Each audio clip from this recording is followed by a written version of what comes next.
চলো আজকে তোমাদের সাথে একটা নতুন জিনিস শেয়ার করি। কালারগুলো নিয়ে আজকে বসে পড়লাম। একটা ফাঁকা বোতল নিয়ে, এটা একটা প্লাস্টিকের বোতল যেটা আমি নিয়ে যেতাম স্কুলে। তো অনেকগুলো কালার ভাবতে ভাবতে যে কি করব, ঘাটাঘাটি করে এই বোতলটাতে নানা রকম পাখি, ফুল সব নানা রকম এঁকে ফেললাম।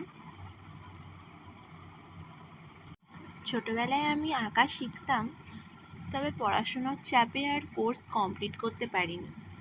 সত্যি বলতে আমি পুরোটাই আমার দিদির থেকে আঁকা শিখেছি। রং নিয়ে আমার অনেক কাণ্ড আছে। দিদির রং পেন্সিল নিয়ে ঘরের দেয়ালে, খাটে রং করতে কিছুই বাকি রাখতাম না আমি। আঁকার স্কুলে গিয়ে স্যারের কাছে বহুবার ধরা পড়েছি। ওই যে শনিবার রাতে স্যারের হোমওয়ার্কটা তো দিদিকে দিয়েই করিয়ে নিতাম মাঝে মাঝে। অয়েল প্যাস্টেল নিয়ে বেশি একটা ইন্টারেস্ট নেই আমার, কেন জানো? জল নিয়ে ঘাটাঘাটি করা যায় না তো। এই যে glass painting, acrylic colour, water colour, এগুলোর ব্যাপারটাই আলাদা আমার কাছে। যা পারি তাই করি, কালারগুলোকে যেরকম ইচ্ছা নিজের মতো মিশিয়ে টিশিয়ে একাকার কাণ্ড করি। এই যে এখানে আমি আঁকাবুকি করতে করতে একটুখানি সিরিয়ালও দেখে ফেলছিলাম। মোট কথা আমি সন্ধেবেলা সিরিয়াল দেখি না, কিন্তু মা বসে বসে সিরিয়াল দেখে, তো ভাবলাম যে আজকে ওখানে বসে বসে বরঞ্চ এই কাজগুলো করে যাওয়া যাক। মা সিরিয়ালও চলুক আর আমি এগুলো বসে বসে করতে শুরু করে দিলাম। কিছুই বাদ দিইনি এই বোতলটাতে, সব রকমের কালার মিশিয়ে মুশিয়ে একদম একাকার। আমি এখানে তোমাদেরকে সব কালার দেখাতে পারছি না, আমি কোন কোন কালার ইউজ করছি বা দুটো কালারকে কিভাবে কন্ট্রাস্ট করছি। এক হাতে মোবাইলটাকে নিয়ে আরেক হাতে কালার করা একটু প্রবলেম হচ্ছিল, তাই তোমাদেরকে এইভাবে দেখাচ্ছি। আর আমার রং নিয়ে এক্সপিরিয়েন্স করতে খুব ভালো লাগে, কোনো রঙকেই বাদ দিতে পারি না।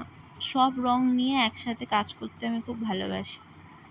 সেটা হলুদ হোক, পিঙ্ক হোক, যাই হোক, সব নিয়েই বসতে আমি ভালোবাসি। আমার খুব ভাল লাগে এক একটা রং দিয়ে কাজ করব। আর এখানে দুটো কালার ইউজ করেছি, যেটা হচ্ছে ইয়েলো অর্কি 492 ক্যামেলের আর 023 ব্রিলিয়ান্ট পার্পল।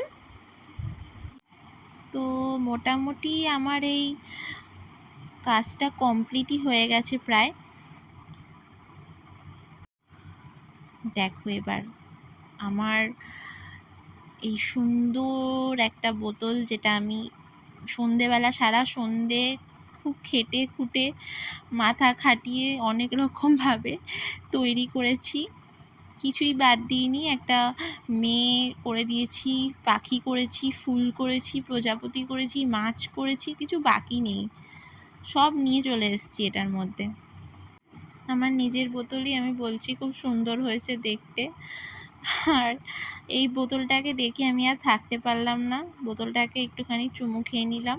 বোতলটা এত সুন্দর দেখতে করে ফেলেছি আমি।